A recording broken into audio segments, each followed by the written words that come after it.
내부자들 오늘 이 시간 영양리서치의 최진욱 팀장 그리고 헤르메스 스탁의 김시은 팀장과 함께 하시죠. 어서 오세요. 네, 안녕하세요. 네, 반갑습니다. 제가 두 분 이제 앉자마자 여러 가지 질문을 드렸습니다. 오늘 시장에서 가장 또 특징적인 부분들을 한 번에 확인해 볼 수 있는 시간을 두 분을 통해서 체크해 보시기 바라겠고요. 먼저 시장의 움직임, 지금은 약세지만 과연 돌아설 수 있다라고 생각을 할 수 있을지 업앤다운 두 분 의견부터 확인해 보겠습니다. 자, 보여주시죠. 네, 빨간 업. 지금은 비록 음봉일지라도 하락일지라도 오후장에는 빨간불을 볼 수 있다. 이런 의미로 해석해봐도 좋을지. 김시은 팀장님, 어제는 강보합권 정도로 말씀하셨는데 오늘도 그 정도입니까? 오늘은 아무래도 CPI도 예상치 나오게 되면서 네. 미국장에서 랠리 나왔고 그거에 따라서 오늘은 사실 하락 쪽이 조금 더 많긴 해요. 아무래도 그동안 지수 상승이라든지 관련했을 때 차익 매물이 어느 정도 나왔지만 그럼에도 불구하고 좀 좋아지지 않을까라고 기대를 하고 있는 게 미국 쪽에서 긍정적인 흐름을 나왔다 보니까 좀 좋아지지 않을까라고 좀 말씀드려보도록 하겠고, 사실 지금 같은 경우에는 2차 전지 쪽에 수급이 굉장히 많이 쏠려 있습니다. 특히 수급 블랙홀 현상이라고 보시면 좋을 것 같은데 2차 전지를 필두로 했을 때 좀 그럼에도 불구하고 좀 방어를 해주지 않을까라고 보고 있고, 특히 예탁금 자체가 좀 늘어나고 있어요. 지난달 대비했을 때 약 4조 정도 좀 늘어나고 있는 모습 보여주고 있다 보니까 사실상 투자 심리도 어느 정도 긍정적으로 회복이 되고 있다는 점, 특히 하반기에 대한 기대감이 나오고 있는데, 다만 제가 강보합권을 말씀드렸던 이유와 비슷하게 FOMC 이후를 좀 지켜볼 필요가 있다는 점 한번 말씀드려보도록 하겠고, 지수는 굉장히 좋아요. 우리나라 지수가 굉장히 좋다 보니까 사실상 그렇게까지 큰 어려움 없이 올라왔다 보니까 사실상 20선이랑 좀 이격이 많이 벌어져 있거든요. 네. 사실상 그 점에 대해서 조금의 우려가 남아있다 보니까 지금 같은 경우에 오늘은 업 의견을 드렸지만 조금씩 관망하면서 조금 조심해야 할 필요성이 있지 않을까, 네. 이렇게 말씀드리겠습니다. 어제도 좀 제한적인 상승에 대해 말씀해 주셨지만 지금 시장이 좀 단기적으로 오른 데 따른 불안감은 여전히 가지고 있는 가운데 시장을 조금은 너무나 낙관적인 시각보다는 조금은 관망하면서 지켜보자라는 말씀 드려봤고요. 이번에는 김 팀장님은요? 저 같은 경우도 오늘은 죄송합니다. 팀장님. 왜 대답하셨어요? 네, 제가 그냥 성을 바로 바꿨는데. 이야기하려고. 죄송합니다. 네네, 아닙니다. 네. 오늘 저도 김신 팀장이 똑같이 강보합은 좀 예상은 하고는 있거든요. 네. 사실 지금 지수가 좀 상승 랠리를 좀 크게 좀 이어가기는 다소 좀 부담스러운 부분들도 분명히 있습니다. 지금 글로벌 경기 부분들이 있어가지고 완화 흐름은 지속적으로 나와주고는 있지만 단기간에 좀 지수 상승이 굉장히 좀 컸습니다. 그러다 보니까 지금 코스피 같은 경우도 지금 PBR 수치가 좀 1배 수준까지 올라온 부분들이 분명히 좀 민감하게 작용을 해주고 있는 모습이라고 판단을 하고 있고, 지금은 다소 이제 강한 상승보다는 어느 정도 지금 밸류 내에서 계속 좀 유지를 해줄 가능성이 좀 크다고 보고 있습니다. 네. 그래서 이제 지금 어떻게 보면 지수를 지금까지 상승을 좀 이끌었던 부분들은 반도체라든지 2차 전지 쪽 랠리가 굉장히 좀 컸습니다. 그 외적으로 업종들 같은 경우는 좀 소외가 좀 많이 됐었는데, 사실 이제 지금부터 좀 종목별 차별화 장세가 꾸준하게 좀 이어질 가능성이 좀 크다고 보고 있거든요. 그러니까 지금 지수는 상승을 해준다고 해도 체감상으로 느껴지기에는 다소 지수가 좀 상승을 해주는 듯한 느낌이 안 들어질 수가 있습니다. 그러니까 업종별로 내가 좀 기술주 쪽에 좀 부각을 해서 포트를 좀 확대를 했다면은 그에 따라 좀 지수 상승에도 좀 효과를 봤겠지만, 반대로 오히려 좀 테마성이라든지 아니면 좀 소외가 되어 있는 업종들을 좀 비중이 확대가 돼 있으면은 지수가 좀 상승을 해줘도 좀 반대의 느낌을 좀 많이 받을 수가 있을 거라고 보여집니다. 다만 지금 이제 중국 같은 경우가 지금 부양책을 새로 지금 쓸 거라는 이슈가 계속 좀 나와주고 있거든요. 네. 그렇게 되면 지금 내수 경기 부분들을 분명히 좀 완화해주는 좀 이슈 부분들이 좀 나와줄 수가 있고요. 그럼 부양책에 따라 가지고 경기 민감 섹터가 또 긍정적으로 움직여줄 수가 있기 때문에 좀 그런 관점으로 봤을 때는 여전히 지금 메이저들이 계속 대형주 위주로 좀 많이 담고 있습니다. 그러니까 대형주의 수급이 조금 더 빠지면서 좀 중소형주 쪽으로 좀 이동을 해준다고 하게 되면은 오히려 좀 코스닥 쪽도 좀 긍정적인 흐름은 꾸준히 유지가 될 가능성이 크기 때문에 일단 지금 구간 내에서 밸류 내에서 좀 옥석 가리기를 꾸준히 좀 진행을 해야 되지 않을까 그렇게 생각을 하고 있습니다. 네, 그 옥석을 그러면 하나씩 좀 가려보도록 할까요? 먼저 첫 번째 섹터는 석유화학 쪽을 보도록 하겠습니다. 오늘 화학 섹터 0.3% 업종 강세를 나타내고 있는 가운데 물론 이 석유화학 섹터의 강세는 이수화학이 이끌고 있다고 해도 과언이 아니죠. 이수 스페셜티 케미칼이 그동안의 급등 때문에 오늘 거래 정지가 됐고요. 이수급이 이수화학으로 좀 몰리고 있는 것 같습니다. 이 밖에도 다양한 종목들이 오름세를 보이고 있는데 석유화학 섹터에 대한 두 분의 의견부터 먼저 확인해 보시죠. 팻말 들어주세요. 엇갈린 의견. 자, 어디에 X를 들어주셨고 어디에 O를 들어주셨는지가 일단 궁금합니다. 석유화학 그 안에서도 X를 들은 섹터가 따로 있을 것 같은데요. 그 두 쪽 모두 보수적인 의견을 드리겠는데 석유 쪽도 그렇고 화학 쪽도 그렇고 물론 중장기적으로 봤을 때 네. 턴어라운드 한다는 기대감에서 모아가는 섹터는 맞아요. 모아가는 섹터는 네. 맞는데 사실상 지금 시장이 가는 섹터만 가고 특히 네. 미용 의료라든지 엔터라든지 조선이라든지 계속 우리 입에서 나오는 섹터만 움직이는 시장이다 보니까 네. 석유화학 같은 경우에는 지금 당장 적극적으로 매수를 할까에 좀 의구심이 있습니다. 특히 뭐 화학 같은 경우에는 경기 나침반으로 불리다 보니까 사실 최근에 좀 실적에 대한 눈높이도 높아지고 있고 턴어라운드에 대해서 지금부터 모아가시는 전략은 맞지만 다만 지금 같은 경우에는 굳이 지금 방향성을 어느 정도 확인하고 들어가도 늦지 않다라는 말씀 드려보도록 하겠고 특히 정유 같은 경우에는 정제 마진을 좀 확인해 볼 필요가 있는데 저는 작년에 나왔던 정제 마진이 굉장히 좋았다 보니까 사실상 그만큼의 상승세는 나오기도 어렵고 특히 정제 마진 같은 경우에도 작년 2분기 정제 마진이 21달러 수준인데 지금 보면은 4달러입니다. 물론 바닥권을 넘어섰다는 이야기는 나오고 하지만 그럼에도 불구하고 수요라든지 이런 부분들을 계속 확인해 볼 필요가 있다 보니까 조금은 보수적으로 접근해 볼 필요가 있지 않을까 이렇게 말씀드리겠습니다. 네, 전통적인 석유 화학 기업에 대한 이야기를 하면 사실 뭐 중장기적으로는 좋을 수 있겠지만 매력도가 상대적으로 좀 떨어지는 건 사실인데요. 이 안에서 석유화학 업계의 최근의 행보를 보면 매력도가 조금은 올라갈 수 있지 않을까 싶습니다. 최근에 이제 분리막 관련한 시장, 뭐 28조 원의 시장을 잡아라라고 하면서 관련한 시장에 석유화학 관련한 기업들이 굉장히 많이 진출을 할 계획이다라는 소식도 전해지고 있는데 이게 뭐 어떤 기업인지도 궁금하고요. 이런 것들이 좀 호재가 될 수 있을지. 사실 이제 석유화학 쪽 같은 경우는 분리막 쪽에 대한 좀 영향이 크지는 않다고 저는 생각을 하거든요. 이게 산업성 자체가 네. 워낙 좀 중국 쪽에 대한 내수 효과 부분들을 좀 많이 반영을 하기도 하고요. 석유화학 쪽 같은 경우는 다만 제가 이제 오를 들었던 부분들은 일단은 좀 바텀아웃 국면은 확실하다고 저는 좀 보여집니다. 그러니까 지금 어느 정도 불황에 대한 부분들은 사이클이 지금 끝났고 지금 반등 초입 구간이라고 저는 좀 보여지고 있기 때문에 지금부터 석유화학 쪽 같은 경우는 충분히 관심을 가질 만한 섹터라고 지금 보여지거든요. 그러니까 반도체랑 똑같이 좀 시클리컬 산업이라고 좀 생각을 하시면 됩니다. 시클리컬 산업 자체가 지금은 화학 쪽에서도 방향성이 확실히 좀 전환이 됐다는 부분들이 있어서는 굉장히 좀 큰 의미를 좀 둘 수가 있다고 저는 좀 생각을 하고 있고 다만 화학 쪽이 지금 다른 시클리컬 산업에 비해서 오히려 지금 순환매가 좀 많이 안 들어지는 부분들이 역내 좀 대규모 증설 유입 이 부분이 좀 부담으로 지금 작용을 해주는 걸로 보여집니다. 그러니까 지금 대규모로 증설이 되어 있는 유입 부분들이 있어가지고 주가를 좀 상승을 좀 트라이 부분들을 좀 막는 그러한 지금 현상으로 지금 보여지는데 다만 지금 그러한 부분들이 업종 회복 속도는 분명히 둔화가 될 수는 있습니다. 다만 이제 우리가 여기서 옥석 가리기를 진행할 수 있는 부분들이 글로벌 지금 점유율이 굉장히 좀 높고 반대로 좀 증설 부담이 좀 적으면서 심사한 모멘텀이 있는 기업들 같은 경우는 오히려 지금 반등 사이클 초기 구간이다 보니까 우리가 충분히 매수 관점으로 봐도 좀 나쁘지 않다고 지금 보고 있거든요. 그렇기 때문에 오히려 이제 중국에 대한 부양책이 지금 새로 써지는 부분들이 이슈가 나온다고 하게 되면은 분명히 좀 화학 쪽에 대한 순환매도 좀 크게 돌아줄 가능성이 좀 크다고 보고 있기 때문에 그런 관점으로 볼 때는 좀 분리막이랑 좀 같이 본다기보다는 화학의 좀 본연의 좀 시클리컬 산업 자체를 접근을 해서 좀 매수 관점으로 좀 보시는 게 더 나쁘지 않다고 지금은 보고 있습니다. 네. 사실 석유화학 업종 내에서 요즘에 하도 이제 2차전지 배터리 관련한 부분에 있어서의 새롭게 뭔가 모멘텀이 되고 있는 기업들이 많아서 이건 저희 이 30분 내에 모두 다 정리가 안 돼서 오늘 잠시 후에 또 리튬 얘기하면서도 다양한 이야기를 전달해 드릴 텐데요. 오늘 관련해서 하나 보면은 애경케미칼 같은 경우에도 2차 전지 기존 소재의 대체품을 잇따라 상용화했다라는 소식과 함께 주가의 급등세가 나타나고 있는 상황이고요. 오늘도 오랜만에 금양의 주가가 큰 폭으로 오르고 있습니다. 13% 넘는 급등세 펼쳐지고 있다는 것도 함께 확인해 보시길 바랍니다.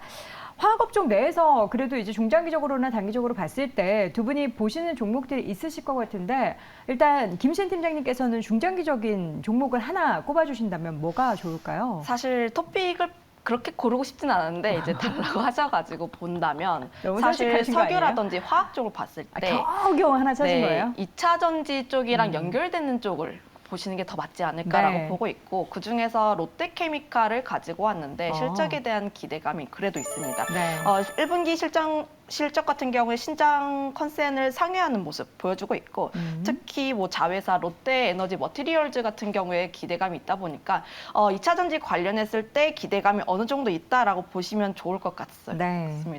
자, 겨우겨우 가지고 오신 화학주 안에서 내 주기 싫은데 달라고 해서 어쩔 수 없이 꼽은 종목입니다. 근데 오늘 롯데케미칼 같은 경우에는 실적도 주가도 턴어라운드 시기다라면서 바이 의견과 함께 신규 리포트가 발간이 되기도 했습니다. 목표 주가는 23만 원으로 제시가 됐는데 지금 리포트 내용을 주요적으로 보면은 앞으로에 대한 실적 회복의 시그널이 나타나고 있고 하반기에도 뭐 이러한 실적에 대한 회복의 기조는 이어질 수 있을 것이다. 다소 그런데 아쉬운 건 느릴 수 있어도 어쨌든 방향은 회복 쪽에 포커스가 되고 있다는 부분 체크해 보시기 바랍니다. 참 솔직하십니다. 네, 좋습니다.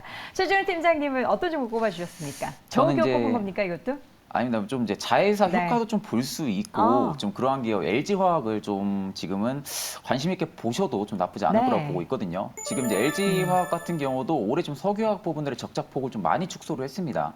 그러면 지금 반등 초입 구간에 지금 들어서 있는 상황이다 보니까 올해 석유화학 쪽도 흑자 전환을 좀 기대를 해볼 수가 있고요. 그리고 자회사의 좀 LG엔소 같은 경우가 지금 배터리 관련해가지고 2차 전지 쪽에 대한 효과를 좀 많이 받고 있는 상황이다 보니까 자회사에 대한 좀 시너지 효과도 LG 화학 쪽에 조금은 효과가 좀 있지 않을까 네. 지금 그렇게 생각을 하고 있습니다. 그래서 CNT 부분에 있어서도 뭐 생산성이나 그리고 품질 부분들에 있어서도 다른 기업들의 밸류 대비해서도 굉장히 좀 우수한 편이다 보니까 오히려 확실하게 재무적인 부분들이 올해는 좀 기대를 해보셔도 좀 나쁘지 않을 거라고 보고 있습니다. 네.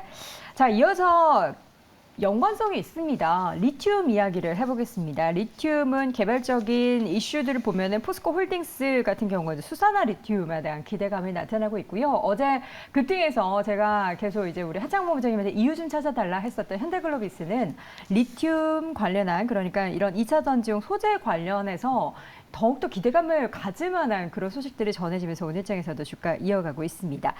두 분이 보는 리튬 섹터에 대한 의견부터 먼저 확인해 볼까요? 팻말 들어주세요.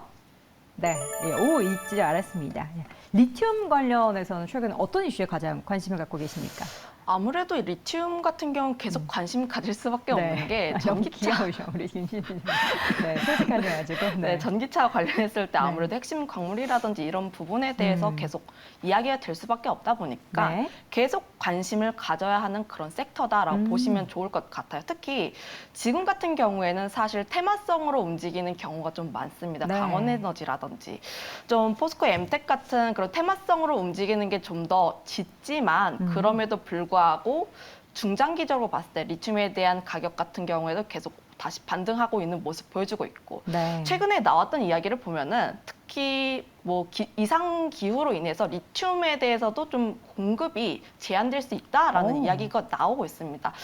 엘니뇨 효과라고 보시면 좋을 것 같은데 엘니뇨가 좀 둔화되면서 움직임을 보여주고 있다 보니까 습기를 많이 머금게 되는데 그게 칠레 쪽에 좀 어느 정도 영향이 갈 가능성이 있다 이런 이야기가 나오고 있어요. 아무래도 염호가 있다 보니까 사실상 염호에서 추출을 하기 위해선 어느 정도 일조량이 필요한데 장마라든지 이런 부분이 나오게 된다면 어느 정도 리튬에 대해서도 생산량이 제한되지 않을까라는 이야기가 계속도 나오고 있다 보니까 이 점도 한번 체크를 해보시면 좋을 것 같고, 특히 리튬 같은 경우에는 아무래도 중국 비중이 굉장히 높은데 최근 들어서 탈중국에 대한 이야기가 계속 나오고 있습니다. IRA라든지 CRMA 같은 경우도 보면은 아무래도 중국을 배제하려는 움직임이 계속 나오고 있다 보니까 사실상 리튬 같은 경우는 그 점에 대해서 계속적으로 수혜를 받을 수 있는, 그러니까 그 점에서 사업을 영위를 하는 기업에 한해서 좀 집중적으로 보시는 게 좋지 않을까, 이렇게 말씀드리겠습니다. 네, 사업을 영위하는 기업들, 좀 큰 기업 위주로 하나 최근에 나온 소식을 보자면 어제 이제 포스코 홀딩스 같은 경우에도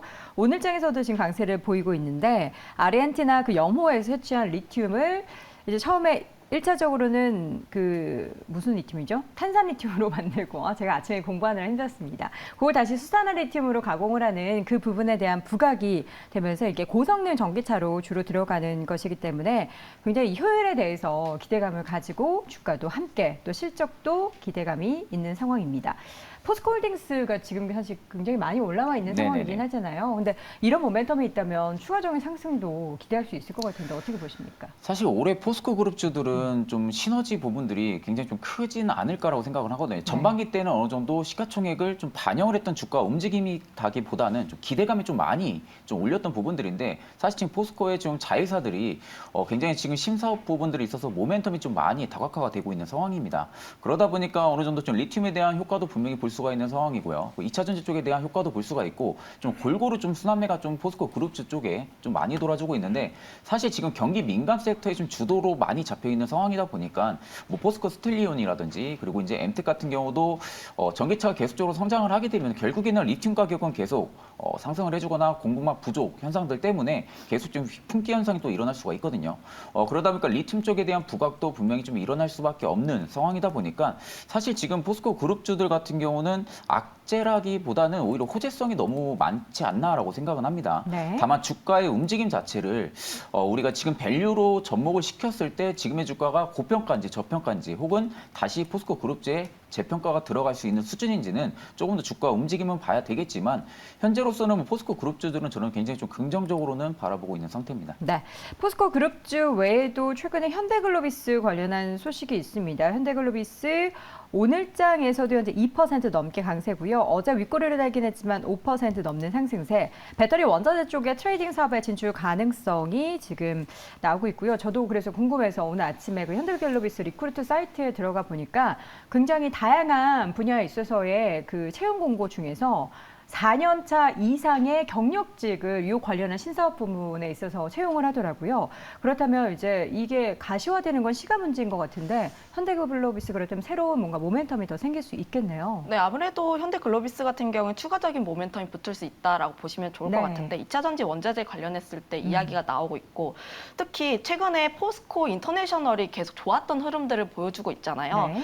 기존의 무역 상사에서 벗어나서 2차 전지 원재료를 안정적으로 수급이 가능하다라는 모멘텀이 붙게 되면서 계속적인, 그러니까 앞으로의 성장세라든지 이런 부분에서 기대가 되고 있는데, 최근 들어서 2차 전지 섹터 굉장히 강한 상승세 보여주고 있고, 특히 2차 전지라는 신사업이 붙게 된다면 주가가 바닥권에 있었다가 굉장히 강하게 상승하는 흐름이 보여주고 있다 보니까 지금 현대글로비스 같은 경우에는 폐배터리 관련 이슈도 있고 계속 지켜볼 만한 상황이다, 이렇게 말씀드리겠습니다. 네. 현대글로비스, 포스코홀딩스 등의 주요 이슈 확인해 봤는데요. 두 분이 보시는 탑픽 궁금합니다. 김신 팀장님은 어떤 종목 탑픽으로 보십니까? 저는 2차 전지 섹터 하면 계속 밀고 있는 게 포스코홀딩스. 포스코홀딩스. 네, 아무래도 안정적으로 할 수 있는 게 포스코홀딩스이다 보니까 사실상 리튬 같은 경우에는 계속 이야기가 될 수밖에 없는 게 원가에서 굉장히 많이 크게 차지를 하고 있고, 특히 국가로 좀 이제 주도전을 하고 있다 보니까 네. 이런 부분들은 계속 지속될 수밖에 없다. 이슈가 계속되면 될수록 포스코홀딩스에 대한 부각은 계속될 수밖에 없다라고 보시면 좋을 것 같습니다. 다만 단기적으로는 강원에너지라든지 이런 단기 트레이딩 쪽으로 조금 더 좋긴 하지만, 그럼에도 불구하고 포스코홀딩스가 가지고 있는 그 모멘텀이 계속돼서 부각된다면 저는 지금 이 가치도 여전히 계속 지켜볼 만하다, 이렇게 보고 있습니다. 네. 가파르게 올랐던 포스코홀딩스 작년 9월 저점이 21만 원이었고요. 지금 4월이 43만 6천 원 선까지 올랐는데 주가의 조정이 30만 원대 중반까지 있었습니다. 그러나 다시금 40만 원대 회복하고 현재 40만 3천 원 기록이 되고 있습니다. 자, 이어서 최준호 팀장은 어떤 종목 하시겠습니까? 저는 뭐 포스코 그룹주 중에서 오늘 포스코 날이네요. 네, 저는 엠텍, 네, 엠텍을 지금은 리튬 쪽 같은 경우는 좀 엠텍은 꾸준히 좀 가지고 가도 좀 나쁘지 않을 거라고 보고 있거든요. 네. 사실 뭐 포스코 그룹주들 중에서도 리튬 지금 뭐 리튬 관련해가지고 지금 아르헨티나 염호 관련한 또 이슈가 또 나온 상황이고요. 그러니까 2차 전지 쪽에 대한 시너지 효과를 계속 키운다는 부분들인데 그럼 2차 전지하고 동행 성장을 할 수 있는 게 현재 포스코 그룹주 중에서는 엠텍이라고 저는 좀 보고 있습니다. 네. 그러다 보니까 이제 뭐 결국에는 중국에 대한 효과 그리고 중국에 대한 반영 부분들이 리튬 쪽에는 크기는 하지만 지금 자회사들의 시너지 부분들이 분명히 주가에는 긍정적으로 작용을 해줄 가능성이 크고요. 중국이 지금 다시금 정책을 새로 쓴다고 하게 되면은 전기차 대한 좀 판매 촉진 부분들이 붙을 수가 있습니다. 네. 그렇게 되면은 리튬에 대한 가격도 동반 상승을 해주고 있기 때문에 일단은 지금 엠텍 같은 경우가 양방 모멘텀을 충분히 가지고 있고 리튬 쪽에 대한 좀 시너지 효과를 충분히 볼 수 있는 기업이라고 생각을 하고 있기 때문에 그런 관점으로 볼 때는 오히려 지금 트레이딩 관점으로만 봐도 주가가 굉장히 좀 높은 구간은 아니라고 생각을 합니다. 그렇기 때문에 충분히 매수 관점을 보셔도 좀 나쁘지 않을 거라고 보고 있습니다. 네, 두 분의 탑픽 종목은 포스코 그룹주 안에서 포스코 홀딩스, 포스코 엠텍 선택을 하셨습니다. 자, 이 시각 섹터 한 가지만 더 보도록 하겠습니다. 철강주, 사실 철강 같은 경우에도 경기 민감 쪽으로 뭐 중국 쪽으로도 키워드로 잡을 수 있지만 최근에는 환율 쪽에서도 모멘텀이 생기고 있습니다. 달러 환율이 조금씩 하락 추세를 보이면서 철강 쪽에 있어서의 기대감이 형성되고 있는데요. 두 분의 의견부터 먼저 확인해 보시죠. 팻말 들어주세요. 네, 5 의견 주셨습니다. 간단하게 오늘장 상승 이유는 뭐 환율입니까? 아니면 다른 모멘텀 있습니까? 뭐 그 부분보다는 중국 쪽에서 경기 부양에 대한 기대감이 나왔기 때문이 아닐까라고 보고 있는데, 최근 중국에 대해서 경제 지표가 부진한 흐름 나왔었는데, 중국 금리가 좀 하락을 했습니다. 거의 뭐 2022년 8월 이후에 10개월 만에 나왔다 보니까 사실상 경기 부진에 대해서 정책 대응이 확인이 되면서 앞으로 경기 부양에 대한 기대감이 나오지 않을까라고 보고 있는데, 특히 철강이라든지 부동산 쪽에 대해서는 기대감이 좀 나오고 있습니다. 하반기부터 아무래도 부동산 관련 지표들이 계속해서 좋아지고 있는 흐름들 보여주고 있고, 그거에 따라서 철강에 대한 수요도 계속 나오지 않을까라고 전망하고 있다 보니까 인프라 투자에 대한 기대도 있고, 이런 부분들을 보게 됐을 때 철강에 대해서는 좀 계속해서 지켜봐도 좋은 그런 섹터지 않을까 보고 있습니다. 네, 철강에 이어서 마지막으로는 엔터주도 좀 간략하게 보도록 하죠. 오늘 JYP 엔터테인먼트 같은 경우에는 스트레이 키즈, 요거 항상 제가 실수하죠. 미국 빌보드 200 아티스트 100 3연속 동시 1위 석권을 했다라는 소식이 전해지고 있고요. 오늘 하이브의 주가도 오르고 JYP 엔터테인먼트도 그렇고 SM의 주가도 오늘 탄력이 굉장히 좋습니다.